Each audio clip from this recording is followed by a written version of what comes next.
بسم الله الرحمن الرحيم. الرحمن علم القرآن، خلق الإنسان، علمه البيان.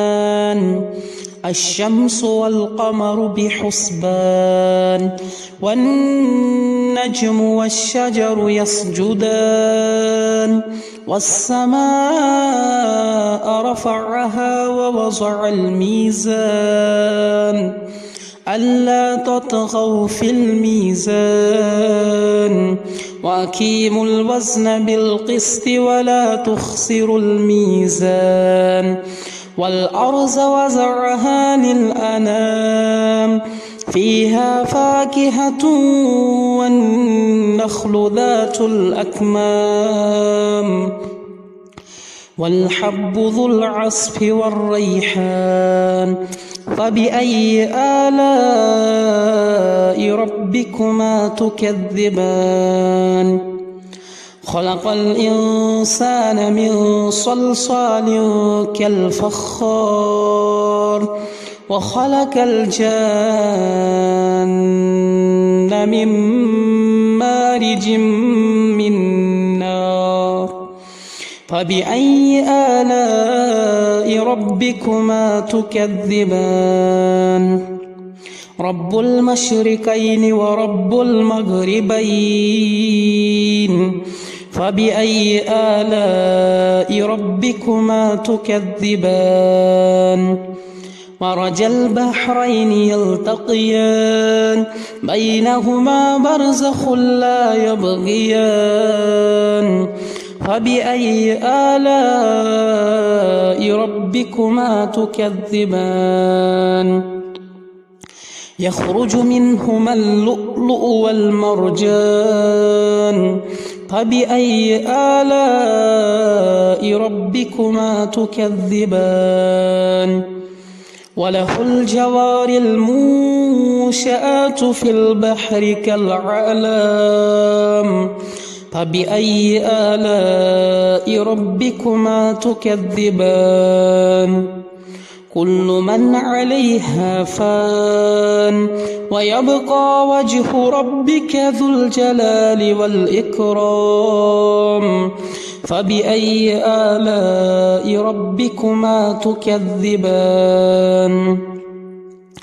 يسأله من في السماوات والأرض، كل يوم هو في شأن. فبأي آلاء ربكما تكذبان؟ سنفرغ لكم أيها الثقلان، فبأي آلاء ربكما تكذبان؟ يا معشر الجن والإنس إن استطعتم أن تنفذوا من أقطار السماوات والأرض فانفذوا، لا تنفذون إلا بسلطان. فبأي آلاء ربكما تكذبان؟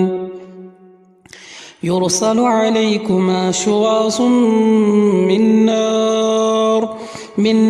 نار ونحاس فلا تنتصران. فبأي آلاء ربكما تكذبان؟ فإذا انشقت السماء فكانت وردة كالدهان. فبأي آلاء ربكما تكذبان؟ فيومئذ لا يسأل عن ذنبه إنس ولا جان. فبأي آلاء ربكما تكذبان؟ يعرف المجرمون بسيماهم فيؤخذ بالنواصي والأقدام. فبأي آلاء ربكما تكذبان هذه جهنم التي يكذب بها المجرمون يطوفون بينها وبين حميم آن فبأي آلاء ربكما تكذبان ولمن خاف مقام ربه جنتان فبأي آلاء ربكما تكذبان ذواتا أفنان فبأي آلاء ربكما تكذبان فيهما عينان تجريان فبأي آلاء ربكما تكذبان فيهما من كل فاكهة زوجان فبأي آلاء ربكما تكذبان متكئين على فرش بطائنها من استبرق وجنى الجنتين دان فبأي آلاء ربكما تكذبان فيهن قاصرات الطرف لم يطمثهن إنس قبلهم ولا جان فبأي آلاء ربكما تكذبان كأنهن الياقوت والمرجان فبأي آلاء ربكما تكذبان هل جزاء الإحسان إلا الإحسان فبأي آلاء ربكما تكذبان ومن دونهما جنتان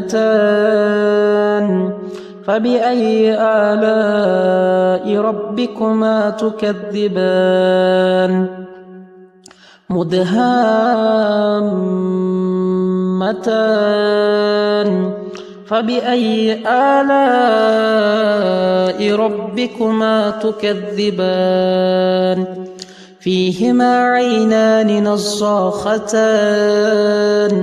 فبأي آلاء ربكما تكذبان فيهما فاكهة والنخل ورمان فبأي آلاء ربكما تكذبان فيهن خيرات حسان فبأي آلاء ربكما تكذبان حور مقصورات في الخيام فبأي آلاء ربكما تكذبان لم يطمثهن إنس قبلهم ولا جان فبأي آلاء ربكما تكذبان متكئين على رفرف خضر وعبقري حسان فبأي آلاء ربكما تكذبان تبارك اسم ربك ذي الجلال والإكرام